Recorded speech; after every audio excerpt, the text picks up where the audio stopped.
Comment coder une application et la monétiser, partie 2. Donc là, on va pas perdre de temps, je vais directement passer sur mon écran et je vais vous montrer ce que j'ai fait hier. Franchement, j'ai charbonné, hein. Je me suis levé, je me suis couché à 6 heures du mat. Et je me suis levé à 14 heures aujourd'hui. Donc allez, c'est parti, on passe sur mon écran, je vous montre. Donc là, voilà, on est sur WebStorm. Première chose que j'ai rajoutée, c'est toutes les lignes de commande ici pour m'éviter de taper tout ça à chaque fois. Donc là, on voit qu'on a tous les trucs pour builder sur Angular ou sur iOS. J'ai aussi rajouté cette ligne de commande pour pouvoir me générer des icônes. Donc là, en premier, j'ai dû trouver un nom d'application. Donc là, le nom, il n'est pas définitif encore. Pour l'instant, l'application, ça va s'appeler Capturia. Donc ça peut être emmené à changer. Ensuite, là, moi, j'ai un compte sur Canva. Du coup, je vais juste sur Canva et voilà, tu fais tes icônes de merde. Là, elle est vraiment dégueulasse, l'icône, hein. Mais voilà, tu vas juste ici, dans Composants, je tape Score, j'ai récupéré ça. Après, je voulais un truc qui fasse penser aux photos. Du coup, il y en avait, j'ai pris un truc au hasard, mais peut-être, je vais faire les A/B tests de toute façon. C'est pour ça que je m'en fous un petit peu là, de la gueule de l'icône. Si je vois que ça ne performe pas, je testerai peut-être avec un truc comme ça. Et après, il faut aussi faire le splash screen. Donc le splash screen, c'est le premier truc que les gens vont voir quand ils vont ouvrir votre application. Donc là aussi, j'ai fait un truc à l'arrache, encore une fois. Ça, je m'en fous parce qu'en fait, avant, je payais des mecs, des designers pour me faire les icônes et les splash screens. Mais en fait, ça sert à rien parce que quand moi, je faisais mes trucs tout seul sur Canva et qu'après, je faisais le A/B test, bah, j'ai remarqué que les machins que moi, je faisais à l'arrache, ça me ramenait plus d'utilisateurs que quand je payais quelqu'un pour le faire. Du coup, j'ai arrêté de payer des gens pour me faire les splash screens et les icônes et je les fais moi-même et après, je fais des A/B tests. Donc là, et parfois, je vous jure, j'ai fait des icônes vraiment moches. Je me disais, mais non, elle est vraiment dégueulasse. Je fais quand même le A/B test et ça performe largement plus qu'une icône que je payais 30 ou 40 dollars, tu vois. Donc ça, moi, je recommande de faire tout seul. Ensuite, autre truc important à faire quand vous avez votre application ici. Donc ça, hier, on l'a fait hier. On a seté Firebase. Donc vous voyez, là, j'ai rien changé. J'ai toujours les fonctions, la base de données, le storage, le hosting, je ne l'utilise pas, et l'authentication. Donc quand vous êtes sur votre projet Firebase, vous cliquez ici, Project Setting. Après, en fait, il faut sortir un service account. Il faut en générer un. Donc là, vous allez dans l'onglet Service Account. Et là, vous allez pouvoir générer un JSON.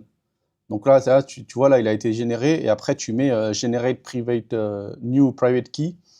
Et ce fichier-là, tu vas venir l'importer dans le backend. Donc, vous vous rappelez, le backend, il était dans fonction ici. Function, tu vas, et moi, là, je l'ai ordonné un petit peu parce que hier, il n'y avait qu'un seul fichier, il n'y avait que le index, et là, j'en ai rajouté plusieurs. Donc là, dans le Firebase init, bah, tu vas venir l'importer ici, ce fichier qui a été généré. Moi, je l'ai foutu dans Files, ici, c'est mieux. Et après, voilà, tu le génères ici. Là, le bucket name, bah, tu vas le récupérer sur Google Cloud. Moi, mon truc, il est aux États-Unis.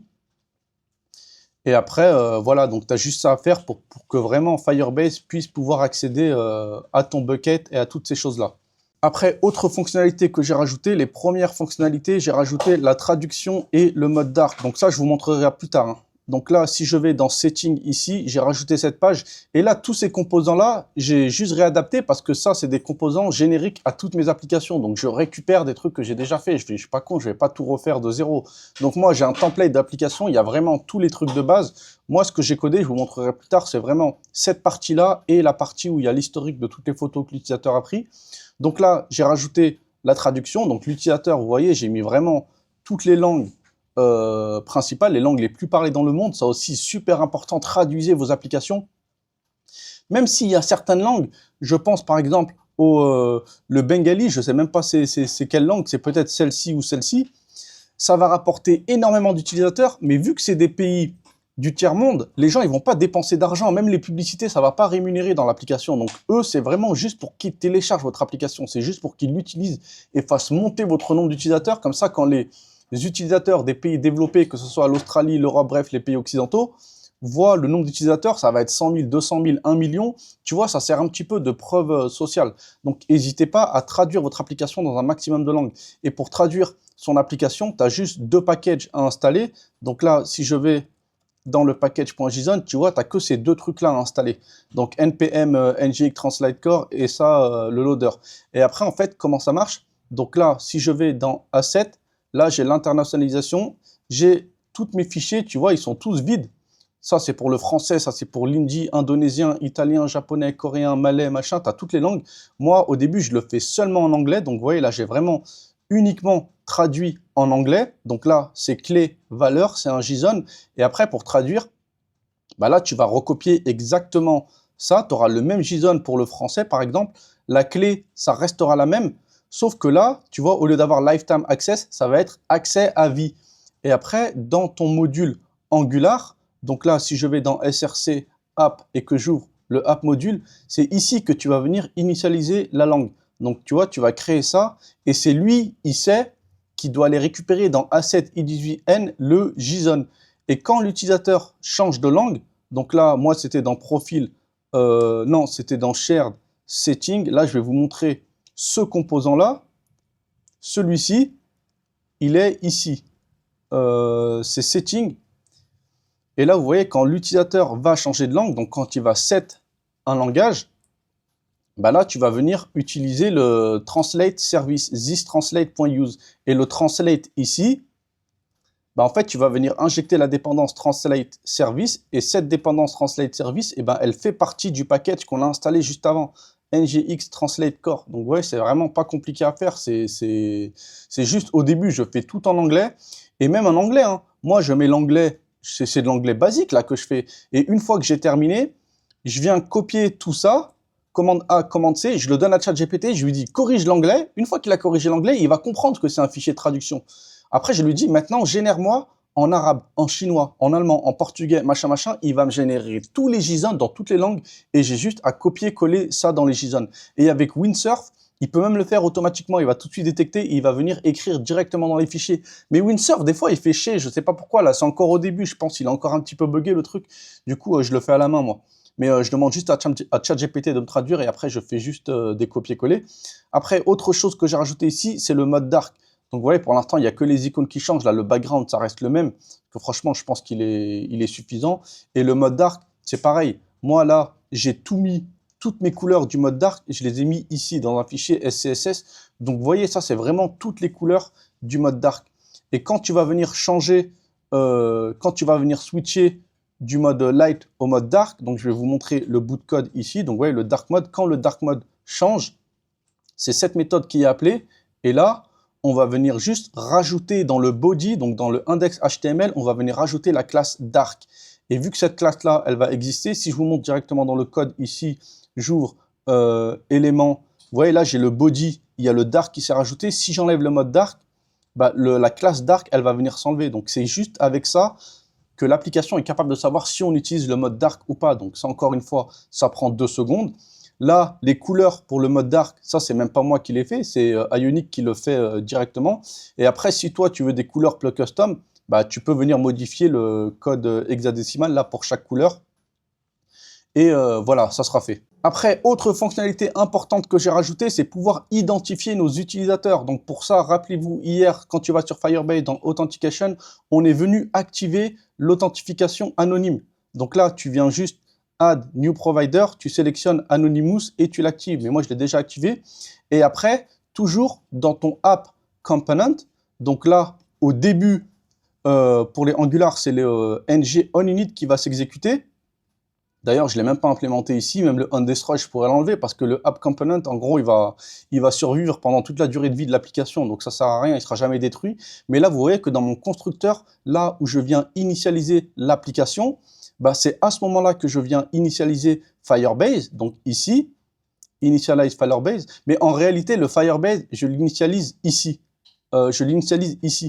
Et là, vous voyez, ça, c'est les crédentials que j'ai eu, les credentials que j'ai eu quand j'ai seté mon projet sur Firebase. Et là, le Firebase config, je vous montre, c'est juste un JSON hein, avec les datas ici. Donc ça, pour pouvoir lier ton backend à ton front-end, pour pouvoir lier Firebase, bah pareil, tu vas venir ici, Project Setting. Là, tu scrolles en bas, tu viens venir rajouter le photo scoring, tu viens venir rajouter une application web. Donc ça, après plus tard, on va venir rajouter Android et iOS les jours suivants. Et là, tu vois que j'ai tout mon fichier de config qui correspond à ça. Donc tu viens juste copier ce fichier de configuration-là et tu viens le coller dans ton front-end. Et ça, tu t'en fous qu'ils soient publics, qu'ils soient en front-end. Les gens, ils peuvent rien faire avec ça parce que moi, mes règles de sécurité, elles sont à false. Je n'autorise rien depuis le front-end. Je fais tout depuis le back-end. Donc ça aussi, faites attention. Je vois qu'il y a encore beaucoup de monde qui utilise Firebase et ils font des écritures en base de données depuis le front-end. Donc ça, c'est super risqué parce que n'oubliez pas que là, ces trucs-là, ça reste accessible à tout le monde. Donc ne faites rien depuis le front-end. Vraiment, le front-end, ça cherche juste à venir accéder à la base de données et à faire les appels API, c'est tout. Donc là, si je retourne sur Firebase, on voit qu'ici, on a le App Component. C'est là que je viens initialiser mon truc Firebase. Et là, c'est cette ligne de commande on state change. Et là, c'est ici que je viens.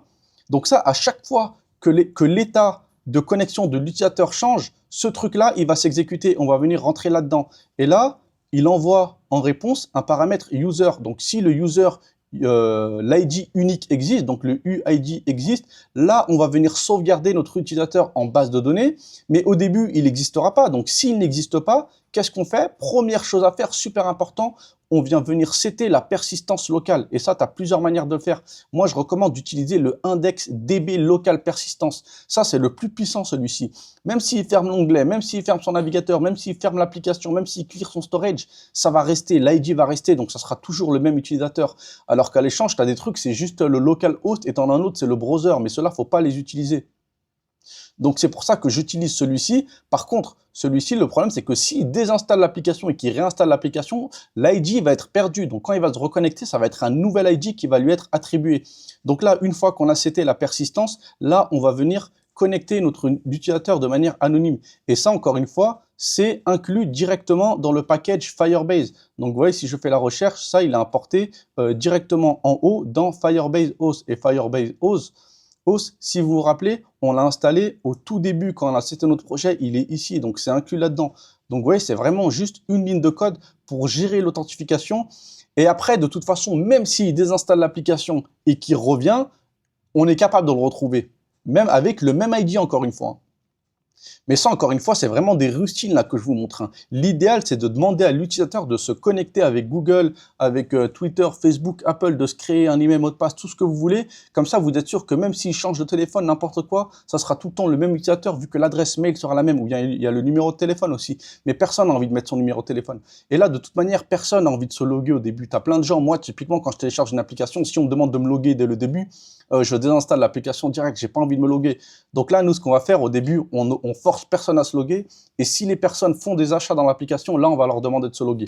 Donc là, vous voyez, une fois qu'on a signé, une fois qu'on a authentifié notre utilisateur, donc là, si je retourne dans Initialize App et que là, on va venir initialiser Firebase, donc là, maintenant, une fois qu'il aura cliqué, enfin, une fois qu'il aura ouvert l'application, ce machin-là, il va se lancer automatiquement parce que cette méthode-là, elle se lance automatiquement au démarrage. Et vu qu'il n'existe pas, ça va se lancer automatiquement au démarrage. Et une fois que ça va se lancer, ça, vu que c'est un listener, on va re-rentrer dedans, sauf que cette fois, l'utilisateur va exister, il aura un ID.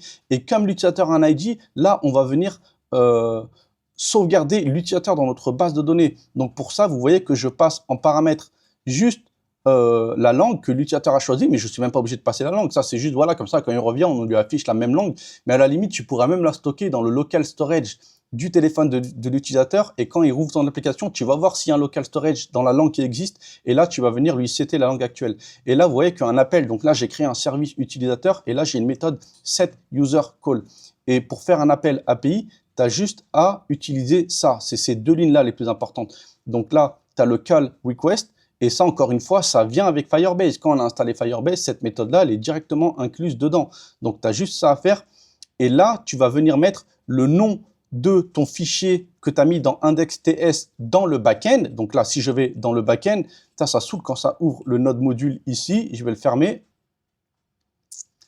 Donc là, vous vous rappelez, le backend, c'est dans function ici. J'ouvre function src. Et là, en fait, c'est ça le fichier le plus important, c'est le index.ts. Et c'est ce fichier qui a été généré automatiquement hier. Et en fait, quand tu vas faire Firebase deploy function, donc quand tu vas déployer tes API sur ton serveur backend, il va juste venir regarder là-dedans tous les fichiers que tu as importés et il va venir les uploader sur le serveur Firebase. Et là, vous voyez le nom que je lui ai donné, je l'ai appelé user, mais j'aurais très bien pu l'appeler Toto. Mais moi, j'aime bien donner le même nom de fichier parce que mon API, elle est dans le fichier user. Donc là, user, je l'appelle pareil user ici, et c'est ça que je vais venir exporter.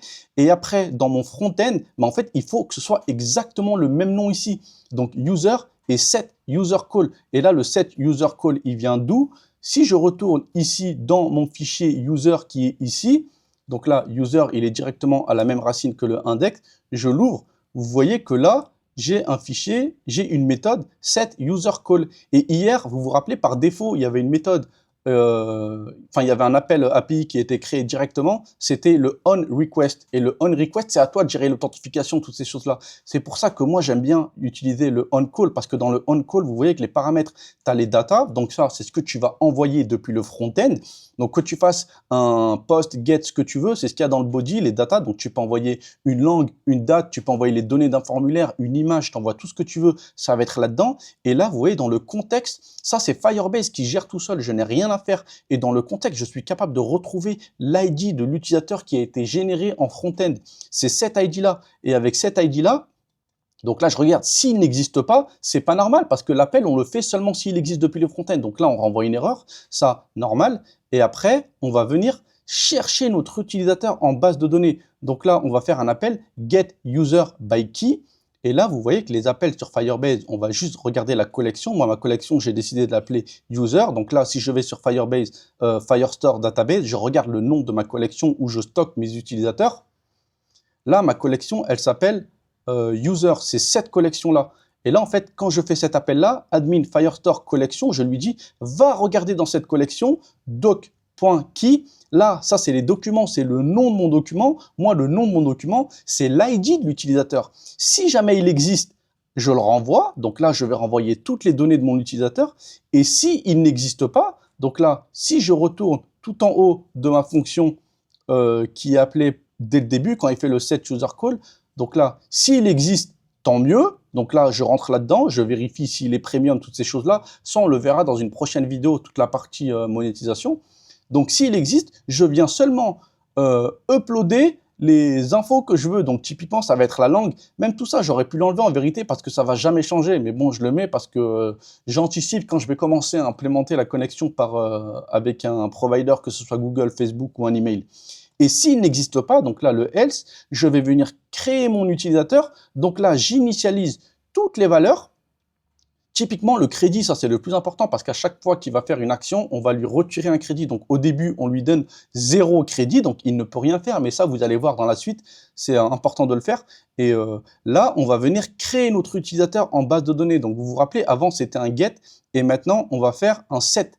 Donc là, ça veut dire qu'on va toujours dans la collection user, on va créer un document avec l'ID de l'utilisateur et là, on va faire le set. Donc c'est comme ça qu'on va venir créer ce truc. Donc vous voyez, si jamais je supprime mon utilisateur en base de données, mais j'ai pas envie de le supprimer. Allez, si je le supprime, delete, non, ça c'est pour enlever les fils. Donc là, imagine, je supprime mon utilisateur. Donc là, je vais perdre l'ID. Voilà. Et là, si jamais je rafraîchis, donc ça, quand je rafraîchis, c'est comme si l'utilisateur ouvrait l'application pour la première fois. Là, ça va venir créer un nouveau document dans ma base de données. Vous voyez, ça m'a créé l'utilisateur parce qu'il n'existait pas. Et ça me l'a créé en initialisant toutes les valeurs que j'ai données un petit peu plus tôt. Donc là, en même temps, je profite. Moi, je récupère l'IP, je récupère la localisation. Mais ça, je n'utilise pas le GPS, c'est juste avec l'adresse IP. Mais tu n'es pas obligé de le faire. Je récupère les infos du téléphone. Et en fait, c'est là-dedans aussi que tu vas venir récupérer le device ID. En fait, tu vois, c'est ça qui va te permettre de retrouver l'utilisateur, même s'il désinstalle ton application. Parce que tant qu'il est sur le même téléphone, l'ID du téléphone, ça sera le même. Et là, vous voyez que là, le nombre de crédits, il est à 0 ici quand j'initialise mon utilisateur. Mais moi, ce que j'ai fait, je vais vous montrer. Donc en fait, pourquoi je l'ai mis à 0? Parce que moi, quand il ouvre l'application pour la première fois, au début, j'aime bien mettre ces petites pages de présentation. Ça, je le mets sur toutes mes applications. Là, vous voyez que c'est pas traduit parce que j'ai pas fait la traduction encore. Je sais pas quoi je vais mettre. J'ai juste mis des images au hasard. Mais au début, il y a un petit truc de onboarding comme ça. Tu lui expliques ce que fait l'application. Donc là, une fois qu'il regarde, tu vois, tu mets vraiment des trucs pour le faire FOMO, tu vois, pour qu'il ait vraiment envie d'utiliser ton application et pour qu'il comprenne surtout à quoi sert ton application directement. Et là, Get Start. Et là, vous voyez, j'affiche ça directement parce que je ne leur donne pas des crédits tout de suite.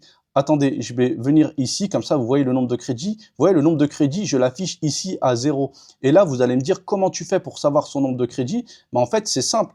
Une fois que là, dans le App Component, j'ai créé mon utilisateur. Donc là, je suis allé dans le Set User Call.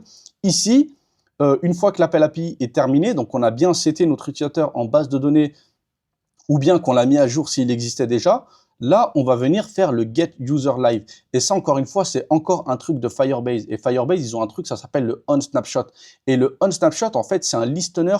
Et chaque fois, donc là, vous voyez, en fait, j'écoute sur ma base de données, j'écoute sur la collection utilisateur et j'écoute sur le document ID de l'utilisateur. Donc là, je vais venir écouter dans la collection user ce document-là. Et à chaque fois qu'un champ, peu importe lequel, va être modifié dans ce document, eh ben, ce listener-là, il va s'exécuter, on va rentrer là-dedans. Et en fait, c'est là-dedans qu'on va venir avoir l'état de notre utilisateur. Donc, c'est pratiquement instantané. Donc là, c'est du temps réel. Et à chaque fois que ça va changer, on va venir rentrer là-dedans. Et là, vous voyez que si je vais sur mon application, là, les crédits, il en a 0. Donc, si jamais je viens changer crédit, même si je le fais à la main, hein, et que je lui en donne 111, par exemple, update, et que je reviens dans mon application, vous voyez que ça se met à jour en instantané. J'ai rien à faire. Donc voilà à quoi ça sert le live reload. Et là, si je rafraîchis, parce que j'ai fermé un petit peu plus tôt, moi, ce que je fais, c'est que quand l'utilisateur ouvre l'application pour la première fois, je lui affiche ça, je ne lui donne pas de crédit. Là, je lui dis, voilà, je te donne des crédits gratuits. Et là, il va cliquer sur Claim My Free Credit. Ça lui donne des crédits gratuits. Donc là, vous voyez que ça va passer à 112. Là, je lui en donne que 1, mais je pense que je vais mettre 10 crédits, un truc comme ça, je ne sais pas encore. Et voilà, donc là, c'est vraiment un truc commun à toutes les applications. Pour l'instant, c'est le truc de base. C'est juste la traduction, le mode dark, authentifier notre utilisateur, le sauvegarder en base de données et mettre le listener pour qu'à chaque fois qu'un truc change, on vient mettre à jour l'utilisateur. Il fait super chaud, je vais mettre la clim. Bon allez, maintenant on va rentrer au cœur du sujet. Donc là, c'est une application qui permet de noter les photos pour Instagram ou n'importe quel réseau social. Tu lui donnes des photos, il va te donner une note de 0 à 100 en utilisant l'intelligence artificielle. Si la note est de 100, ça veut dire que la photo est de bonne qualité. Si elle est de 0, ça veut dire que ta photo, elle pue la merde. Et là, en fait, ça note pas la beauté d'une personne, tu vois, ça note pas son visage, son machin. Ça, j'y ai pensé, ça sera peut-être une fonctionnalité que je vais rajouter en plus dans cette application, ou peut-être faire une application dédiée à seulement la photo, tu vois. Êtes-vous beau, êtes-vous belle, et ça te donne un truc de 0 à 100. Mais ça, faut faire attention avec ce genre d'application, parce que vu que Apple et Google sont woke, ils vont te dire, ouais, mais si un mec ou une meuf, elle est moche, bah, ton application, ça peut le blesser, machin. Donc, il faut voir comment tourner le truc. Mais pour l'instant, c'est vraiment juste sur la photo. Donc, ça va venir analyser le contraste, la luminosité, les couleurs, toutes ces choses-là et te donner une note de 0 à 100. Donc là, hier, j'ai fait le front-end et là, vous voyez que ça, c'est vraiment juste du HTML. Hein. C'est vraiment rien de compliqué. Les boutons, là, c'est Ionic. Les icônes, c'est Ionic aussi. Ionic, c'est bien. Ils ont une super bonne librairie de icônes. Je vais mettre en mode dark. Vous voyez, ça, c'est toutes les icônes proposées par Ionic. Donc, il y a vraiment de tout et elles sont super jolies, moi, je trouve, en plus. Donc, j'utilise des icônes. Là, quand il clique sur plus, il va pouvoir venir sélectionner des photos dans son téléphone. Là, je suis sur l'ordi, donc c'est sur l'ordi. Mais admettons, je sélectionne cette photo. Il peut même en sélectionner plusieurs. Hein. Donc là, j'en sélectionne 3, open.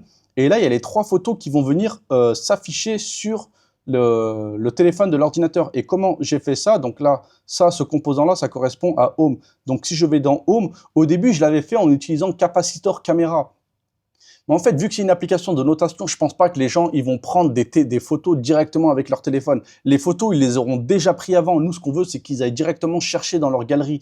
Et le problème avec le capacitor caméra, c'est que tu peux sélectionner qu'une seule photo à la fois dans ta galerie. Et moi, ce que je veux, c'est leur permettre de sélectionner plusieurs photos à la fois. Parce que c'est ça, l'application qu'elle fait, elle répond à cette problématique. Quand tu prends 10 photos, tu sais pas si laquelle la meilleure entre les 10. Donc, on veut pas qu'ils sélectionnent 10 photos une par une. Donc là, c'est pour ça que j'utilise le input. Ça, c'est vraiment un truc tout simple. Je vous montre, il est ici, donc c'est vraiment que ça. Et vous voyez, le truc clé à retenir, c'est ça, c'est ce input. Mais nous, vu qu'on ne veut pas un champ input tout moche, bah là, tu mets le hidden pour le cacher. Et en fait, quand il clique sur ce bouton, donc le bouton ici, ça, c'est ça que ça représente, mais en fait, tu vas venir trigger ce input-là. Et c'est comme s'il avait cliqué dans le input. Donc, vous voyez, c'est une petite routine pour ne pas afficher le input et pour qu'un bouton se comporte comme un input de type files. Et là, vous voyez qu'il y a le files ici et on accepte seulement les images. Faut pas que le mec, il upload des vidéos ou des PDF, tu vois, ça sert à rien. Nous, on veut vraiment juste les images. Donc là, j'ai sélectionné mes 3 images. Une fois qu'il a sélectionné ces 3 images, on va cliquer sur Get Score. Et là, si je vous montre sur ma console le network, Get Score, vous voyez que là, je fais un appel API. Et cet appel API, comme pour le user, si je regarde le header, ça ressemble à Quality Get Quality Call. Et là, pourquoi je sais que c'est ça? Bah, comme tout à l'heure, si je vais dans le index, là, j'ai mon fichier qui s'appelle quality. Donc, c'est ce fichier ici que j'importe. Et dans ce truc quality, j'ai une méthode getQualityCall. Et c'est cette méthode-là qui va venir être appelée. Et là, vous voyez, truc super important, vu qu'il y a 3 photos, nous, on ne veut pas qu'il fasse un appel API par photo, parce que l'API que j'utilise, elle n'accepte qu'une seule photo en entrée, tu vois. Donc ça, c'est dommage. Ils auraient pu faire un tableau de photos pour le faire en une seule fois. Mais là, j'ai pas envie de faire les 3 appels. Le premier, j'attends qu'il se termine. Je fais le deuxième, j'attends qu'il se termine. Je fais le troisième, j'attends qu'il se termine. Surtout qu'à terme, ils pourront faire 10 analyses en même temps, ou peut-être même 100, j'en sais rien.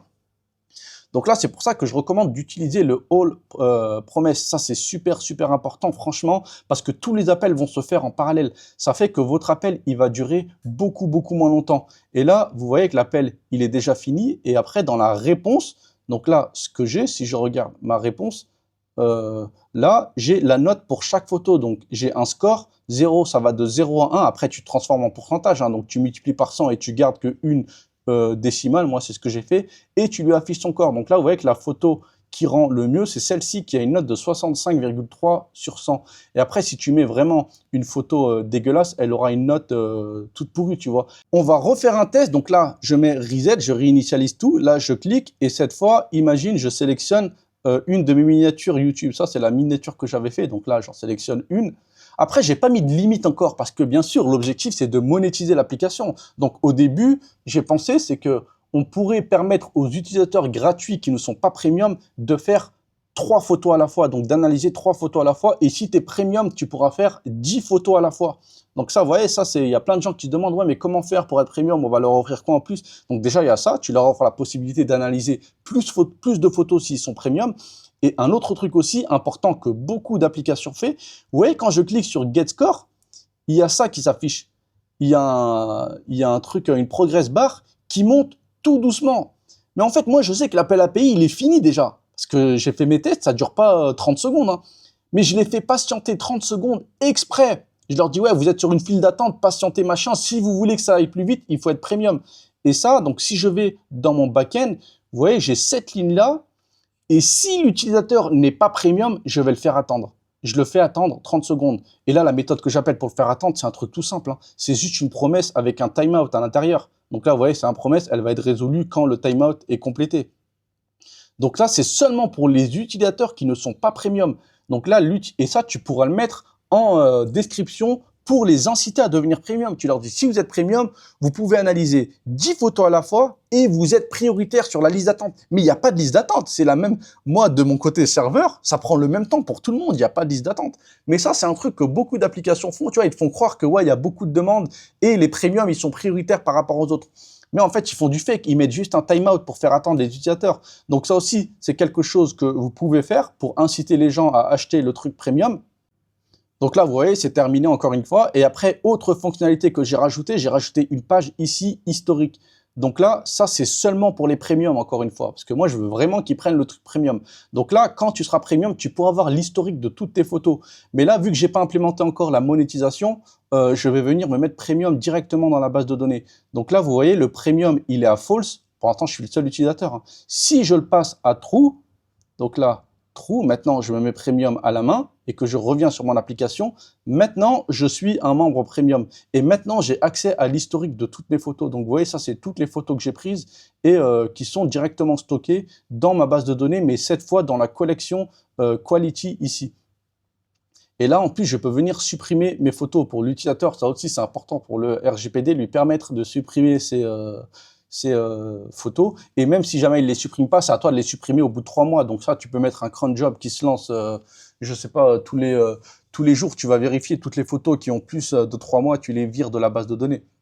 Mais ça, de toute façon, il n'y a personne qui vérifie si tu le fais vraiment. Donc voilà ce que j'ai fait hier. Donc vraiment, là, on a les fonctionnalités de base. Et après, comme je vous disais, il faut que je réfléchisse encore. Ça, c'est vraiment, si je devais sortir une MVP, ça serait ça. C'est vraiment juste les fonctionnalités de base, te permettre de savoir quelle est la meilleure photo pour ton Instagram en laissant l'IA décider. Donc là, vous voyez que là, la photo que j'ai pris, mon truc, ma miniature YouTube, elle a une note dégueulasse. Parce que ça aussi, je l'ai fait sur Canva, je l'ai fait à l'arrache. Mais ça, je m'en fous, tu vois, c'est juste pour YouTube. Mais là, vraiment, pour Instagram, je pense que ça sera quelque chose d'important pour les utilisateurs. Et comme je vous disais, peut-être à l'avenir, ajouter des fonctionnalités comme noter la tête. Tu vois, tu te prends en photo, cette fois, on va lui permettre de prendre en photo directement depuis son téléphone. Tu vois, soit il va chercher dans la galerie, soit il prend une photo directement depuis son téléphone. Et là, tu vas venir donner une photo à sa gueule entre 0 à 100. Tu vois, plus t'as 100, plus t'es beau. Tu vas venir regarder la symétrie du visage. Tu vas venir regarder la forme du nez, la forme des yeux, les cheveux, les trucs comme ça. Mais ça, c'est l'IA, c'est pas moi qui le fais. Faut juste, il y a des API qui font ça. Et ça te donne une note. Donc peut-être rajouter une fonctionnalité comme ça. Aussi peut-être rajouter une fonctionnalité qui permette aux utilisateurs de poster la photo sur Instagram directement depuis mon application. Peut-être aussi une fonctionnalité pour générer une description avec les tags Instagram directement depuis l'application en utilisant l'intelligence artificielle. Franchement, il y a 50 000 trucs à faire. Ça, c'est vraiment le truc de base. Donc, pour l'instant, on va pas aller loin. Ça se trouve, je n'aurai pas beaucoup d'utilisateurs. Mais si je vois que ça commence à grossir, bah, petit à petit, on va venir rajouter des fonctionnalités pour améliorer l'expérience utilisateur. Bon, demain, la partie que je vais faire, c'est que là, vraiment, on va commencer à rajouter Android et iOS dans l'application. Donc là, j'ai envie de pouvoir lancer mon application directement sur mon Xiaomi tout pourri ou directement sur l'iPhone 14 aussi. Et comme ça, on est sûr que ça marche sur Android et sur iOS. Après, on va venir créer les fiches sur le Play Store d'Android. On va venir créer la fiche sur Apple, juste pour être sûr que ça marche. Et une fois que ça, on est sûr que ça marche, on va venir rajouter la monétisation. Donc là, je vous avais dit 5 jours. Donc le premier jour, voilà, j'ai fait ça. J'ai les fonctionnalités de base de mon application. Demain, on va venir faire toute la création des fiches Play Store, machin, tout ce que je vais venir vous dire. Après, je pense que après demain, je vais venir ajouter la monétisation, donc tout ce qui est les membres premium, les achats de crédit, toutes ces choses-là, je ne sais pas encore exactement comment je vais le faire. On va venir ajouter la publicité aussi dans notre application pour se faire rémunérer directement par AdMob. Parce que voilà, les utilisateurs gratuits qui vont pas acheter le truc premium, il faut qu'ils rapportent de l'argent aussi. Donc eux, on va leur afficher des pubs. Et pour les premiums, on enlève les pubs. Donc vous voyez, ça aussi, c'est un avantage en plus à donner aux premium. Si vous êtes premium, si vous devenez premium, vous allez avoir aucune pub. Ça sera plus rapide, vous allez pouvoir faire plus d'analyses en même temps. Toutes ces choses-là. Après, j'ai des notifications aussi à venir ajouter, super important. J'ai les récompenses quotidiennes. Et après, je pense que le dernier jour, on va venir faire toute la partie, les screenshots. Ça, c'est super long pour le référencement, la description, le titre, le sous-titre. Franchement, ça, c'est relou de ouf. C'est chiant. Franchement, ça me saoule. Mais voilà, tu es obligé de le faire. Et n'oubliez pas que si jamais vous voulez apprendre à faire des applications, tout ce que je fais là, je pourrais vous le montrer. Moi, c'est vraiment, ouais, je vais super vite parce que je connais toutes les étapes. Donc, si jamais vous avez une idée d'application, on peut la valider ensemble. Si vous n'avez pas d'idée d'application, je peux vous aider à trouver une idée d'application. Franchement, là, j'ai 50 000 idées d'application. Je suis sûr qu'elles marcheraient, mais j'ai juste pas le temps de le faire, en fait. Donc, même moi, ça me dérange pas de vous donner mes idées. Vous le faites de votre côté. Si vous savez pas comment faire, je vous montre tout comment faire. Et voilà, et si jamais vous êtes une entreprise, vous-même en particulier, et que vous voulez pas coder, vous voulez pas faire vos applications vous-même, vous pouvez aussi réserver un appel avec moi, je vais vous mettre le lien. Et là, c'est moi qui m'occupe de coder votre application. J'ai mon entreprise au Vietnam, j'ai des développeurs avec moi au Vietnam, et on vous livre l'application clé en main. Vous êtes propriétaire du serveur, de la base de données, du nom de domaine, de tout, des applications. Donc, je vous dis à demain pour la suite de ce projet. Et ah oui, dernière question, j'ai oublié aussi avant de quitter la vidéo. Là, le nom de l'application, je crois que je l'ai appelé Capturia. Franchement, il est nul. J'ai demandé à ChatGPT de me générer des noms, mais la plupart, ils sont pris. Donc, si jamais vous avez des idées de noms pour cette application, marquez-les en commentaire sous la vidéo. Après, votez aussi sur les noms. Et celui qui a le plus de votes, ça sera lui le nom de mon application. Et si jamais l'application, elle fait le million, le mec qui m'a donné l'idée, franchement, il aura un petit billet lui aussi. Bon, allez, salut.